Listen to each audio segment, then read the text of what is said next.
By the time I saw her reflection in my bathroom mirror, wearing my robe and my smile, my marriage was already dead. My hands were shaking, but my mind was terrifyingly calm. She did not know the woman she replaced was becoming the storm that would end her fantasy. I did not scream or cry. I memorized every detail, because this moment was my blueprint. You think betrayal breaks a person, but sometimes it forges one. What happened next would expose their lies and turn their secret into a reckoning forever remembered. My name is Alina Carter, and I was 34 years old when I learned how fragile love really is, and how dangerous it becomes when it is betrayed. I had been married to Daniel for 11 years. 11 years of shared routines, quiet dinners, inside jokes, and the kind of trust you never think twice about. The kind that feels permanent. The kind that feels safe. At least it did. Daniel was 37, successful, charming in a subtle way that made people lean closer when he spoke. He worked in real estate development, always dressed sharply, always moving with confidence. To the outside world, we were that couple. The stable one, the dependable one. The couple people pointed to when they talked about long-term commitment. And I believed it. I worked as a freelance interior designer, mostly from home. That gave me flexibility, but it also meant I was often alone. I filled my days with projects, coffee, and the comforting illusion that my marriage was untouchable. Looking back, that illusion was my greatest weakness. The house we lived in was modest but beautiful. White walls, warm lighting, polished wood floors. It smelled like vanilla and fresh laundry. It was the kind of place that felt calm when you stepped inside. It was supposed to be our sanctuary. But sanctuaries become prisons when trust dies inside them. The first sign was small, too small to trigger alarms. Daniel began staying late at work more often. His phone became a constant companion. He smiled at messages he did not explain.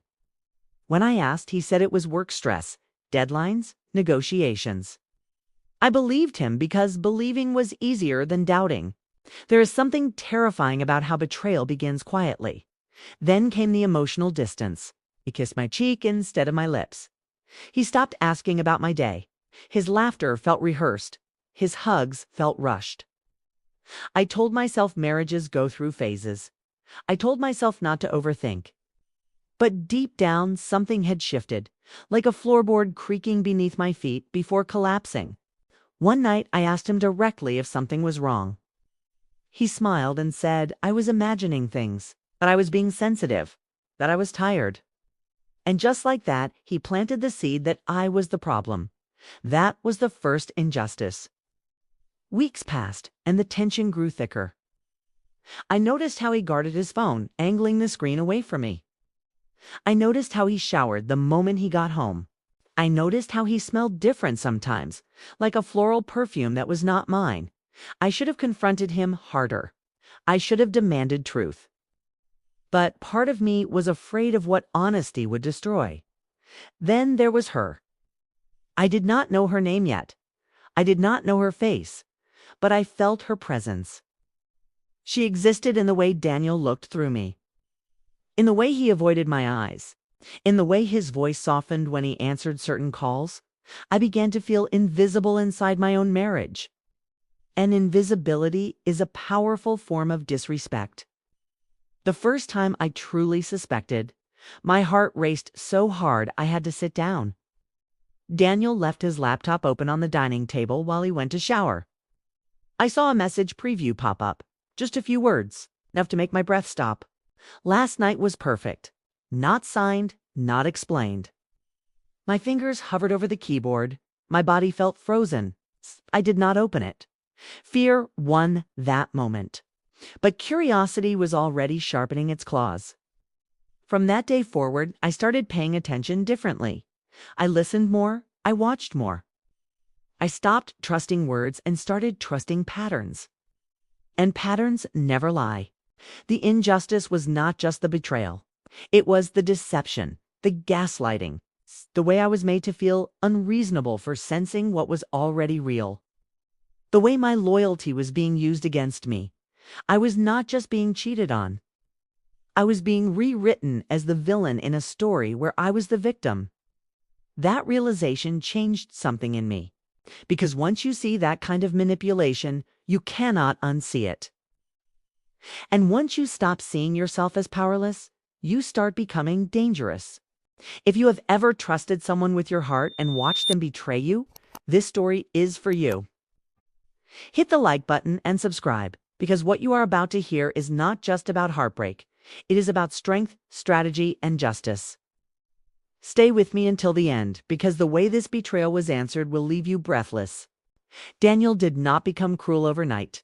That would have been easier to recognize. Instead, he became careless. And carelessness, when it is rooted in deceit, is far more dangerous. He stopped trying to hide how distracted he was. Conversations became one-sided. I would talk and he would nod without listening.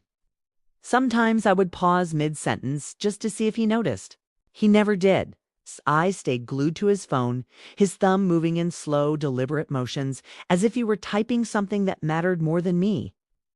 That silence was louder than any argument. One evening, while I was cooking dinner, I heard him laugh in the living room. It was not the laugh he used with me. It was softer, intimate. I stood still with a spoon in my hand, heart pounding, listening. When I walked in, he ended the call too quickly. "Who is that?" I asked. "Work," he said without looking up. But his voice wavered just slightly. And that slight shift was everything. He began criticizing small things. The way I cooked. The way I folded laundry. The way I spoke. It was subtle, disguised as humor or concern, but it chipped away at my confidence. "You seem tense lately. You were always overthinking. You used to be more relaxed." Each sentence was a quiet accusation. It felt like he was preparing a narrative. One where his betrayal would be justified and my pain would be dismissed. And I could feel it happening in real time. One night, I followed him. Not out of suspicion, but instinct. He said he had a late meeting. I watched his car turn left instead of right, toward the part of town where offices closed early and restaurants stayed open late. My hands trembled on the steering wheel as I stayed several cars behind. This was the moment where truth was either confirmed or destroyed. He parked outside a wine bar. I stayed across the street. I saw her before he did, tall, confident, wearing a red coat that moved like fire in the streetlight. When he stepped out of his car and smiled at her, it was not the polite smile he gave strangers.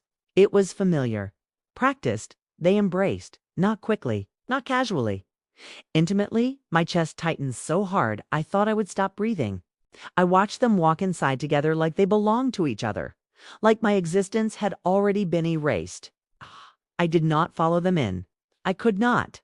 I stayed in my car until my vision blurred and my hands went numb. Something inside me fractured, but something else hardened. And I knew I would never look at him the same way again. From that night forward, his disrespect became bold. Stopped pretending to care. He came home later. Stopped apologizing.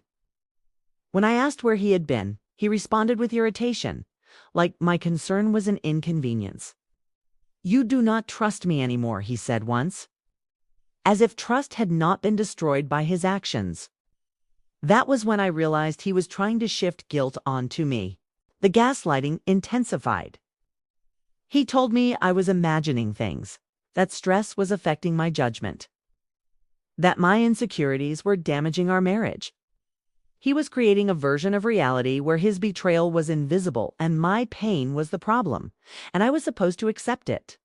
One afternoon, I found a receipt in his jacket pocket. Dinner for 2, candlelight.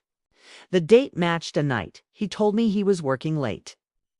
My fingers curled around the paper as if it were evidence in a trial, because it was. That night, I asked him calmly where he had been. He lied without hesitation. And that was when I understood something deeply unsettling. He did not feel guilt. He felt entitlement. He believed he deserved both worlds. The comfort of me and the excitement of her. And he believed I would never challenge it. That belief was his mistake. The disrespect reached its peak when he introduced her presence into our home without her ever stepping inside. He answered her calls in front of me. He smiled at messages while sitting beside me on the couch. He did not even try to hide his emotional absence anymore. I became a background character in my own marriage. But background characters observe everything. And I was watching. Every change in his behavior was a clue. Every lie was a thread. Every careless moment was proof that he thought I was powerless. Powerlessness is what he saw. Preparation is what he created. The moment that finally broke me did not arrive with shouting or tears. It arrived quietly, wrapped in ordinary cruelty. It was a Sunday morning. The house was still. Sunlight filtered through the curtains, soft and forgiving, the kind of light that made everything look peaceful even when nothing was. Daniel sat at the kitchen table scrolling through his phone while I poured coffee. He did not look at me. That was when I realized I had become invisible in my own life. I placed the mug in front of him. He barely acknowledged it. No thank you. No smile. Nothing. My hands lingered for a second too long, as if waiting for recognition that never came. And something inside me snapped. Not violently, not emotionally, but decisively. I was tired of questioning my worth. I was tired of competing with a ghost. I was tired of being treated like a placeholder in my own marriage. I went to the bathroom and locked the door. I stared at myself in the mirror. My eyes looked exhausted, but behind the exhaustion was clarity. This was not confusion anymore. This was betrayal.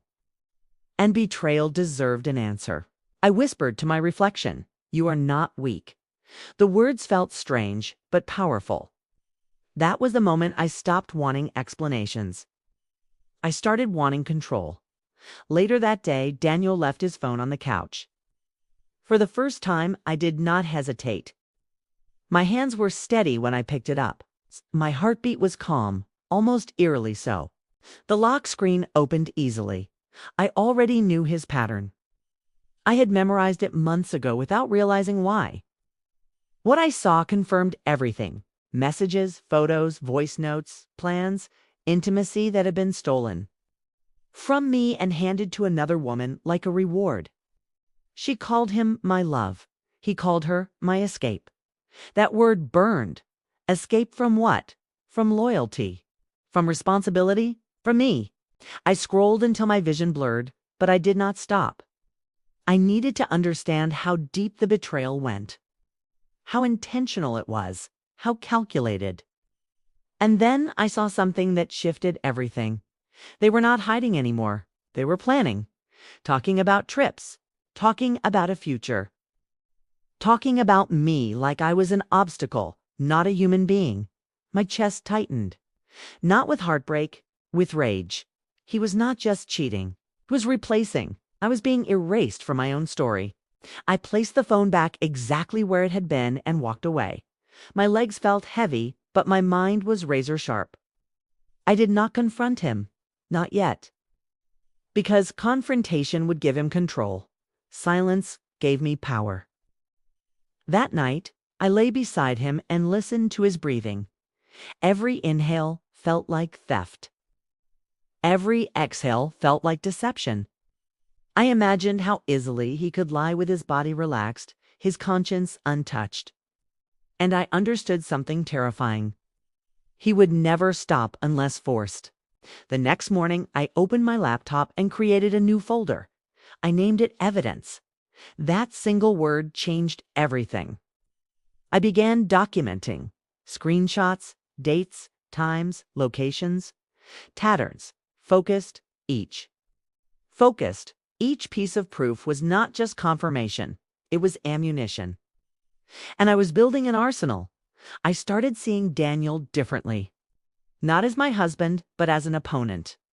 Not as the man I loved, but as the man who underestimated me.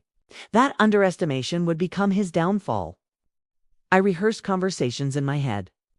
Not to confront him, but to understand his weaknesses, his arrogance, his need for control, his reliance on my silence. And then I realized the most dangerous truth of all. He believed I was broken. Broken people are predictable. Resolved people are not. That was the turning point. I stopped reacting. I started preparing. I did not rush. Revenge built in haste collapses in silence. I moved slowly, deliberately, like a chess player studying a board while the opponent celebrated too early. First, I gathered proof. Not just messages, not just photos. I recorded voice notes when Daniel took calls in the other room. I photographed receipts. I tracked dates. I saved locations. I built a timeline so clean it could not be denied. Click, save, organize. Each action grounded me. Each piece of evidence felt like a brick in the foundation of something unstoppable. Then I researched her. Her name was Leela, 29, marketing executive. Single, public social media. Careless confidence, the kind that assumes no consequences. Her posts were filled with inspirational quotes and filtered smiles. But I noticed what she did not post. No family, no close friends, no accountability. People like that believe they are untouchable. That belief would become her mistake. I created a fake email address, then a fake social profile. Nothing dramatic, just believable. Subtle, a woman from her industry, someone she would trust without suspicion. I followed her, she followed back. The first hook was set. I complimented her work. She responded immediately. Pride opens doors faster than honesty ever could. Conversation grew, casual, professional, friendly, then curious, then personal. She confided easily. About loneliness. About wanting more. About falling for a man who was complicated. I never asked his name. She offered it anyway. Daniel. Seeing his name typed by her hand sent a pulse of heat through my chest. My fingers hovered over the keyboard, but my expression stayed calm. I wrote back, sometimes complicated means married. She paused. Then she replied, he says they are basically separated. Basically? That single word carried so much arrogance it almost made me laugh. I invited her for coffee. Neutral place. Bright lighting, public. Comfortable. She agreed. The night before, I barely slept. My body buzzed like electricity. My mind replayed every detail. The clothes I would wear, the tone of my voice, the timing of my words. Control is not loud. Control is precise. When I walked into the cafe, I saw her instantly. Red coat again. Same confidence, same careless smile. She stood to greet me. You must be Ava, she said. I nodded. She had no idea she was speaking to the woman whose life she had been borrowing. We talked, work, goals, relationships. I let her feel admired, understood, safe. Then I asked, casually, so how serious is it with Daniel? Her eyes softened. He makes me feel chosen, she said. Chosen. That word nearly shattered my composure. I leaned forward and lowered my voice. Does he tell you about his wife? Her posture shifted, just slightly. He says they are emotionally done. I reached into my bag and placed my phone on the table, screen down. Then I said calmly, I am Elena, his wife. Silence crashed between us. Her face drained of color. Her breath caught. The cafe noise blurred into the background. No, she whispered. I turned my phone over, photos, messages, dates, proof. Her hands trembled. He lied, she said. Yes, I replied, to both of us. But only one of us knew he was married.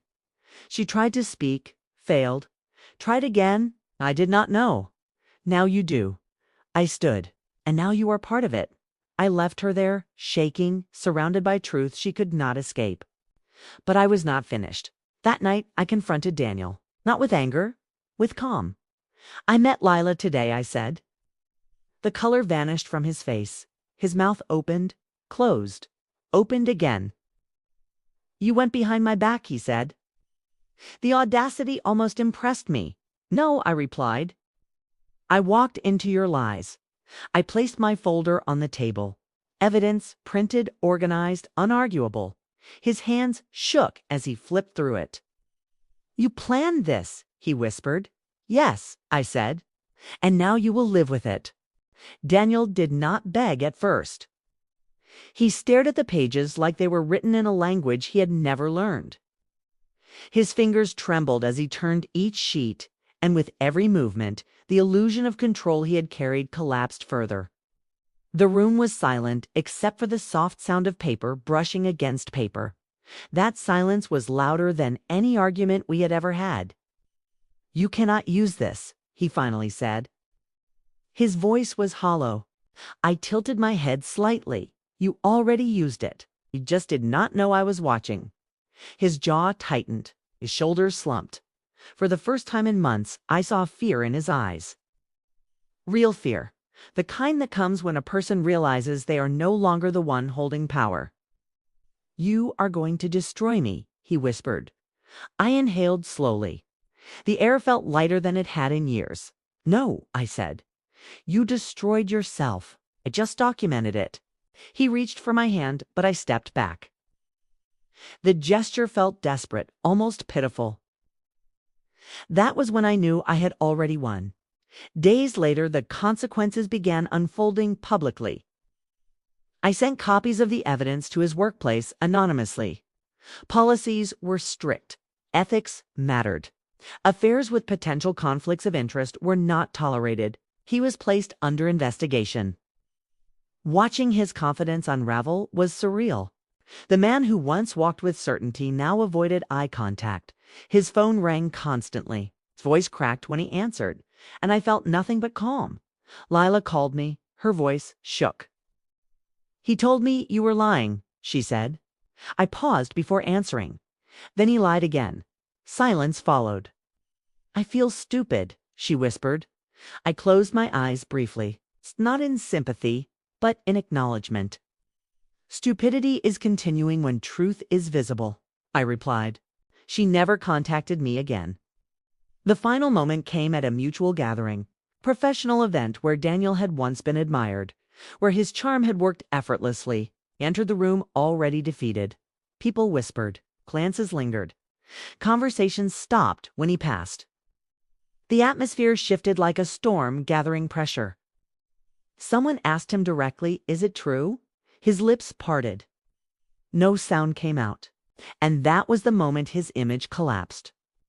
I stood across the room and watched. Not with anger, with satisfaction. Because justice does not always shout. Sometimes it whispers. Later, he found me near the exit. "You planned this perfectly," he said. I looked at him, really looked at him. He seemed smaller, less certain, less powerful. "No," I replied. "You planned it the moment you thought I was powerless." His eyes filled with something close to regret. But regret without accountability is meaningless. I walked past him. My chest felt light. My steps felt steady. The weight I had carried for months was gone. I was not vindictive. I was free. And freedom was the greatest revenge of all. I used to believe karma was something mystical, something distant, something that worked on its own timeline in ways no one could see. Now I know karma is simply truth catching up to people who thought they were faster than consequences. It is not loud, does not announce itself. It waits patiently until arrogance makes a mistake. What Daniel lost was not just his marriage. He lost his illusion of control. He lost the version of himself that believed deception was intelligence and betrayal was power. He thought being clever meant being untouchable. What he never understood was that cleverness without integrity is always temporary. I did not forgive him. Forgiveness requires remorse, accountability, and change. He offered none of those. I released him instead, and release is not weakness. It is clarity. I learned something about myself that I never expected. I learned that silence can be strategic, that patience can be powerful, that restraint can be more dangerous than rage. I discovered that I was not fragile just because I loved deeply. I was strong because I did. There is a lie society teaches women. That dignity means enduring quietly.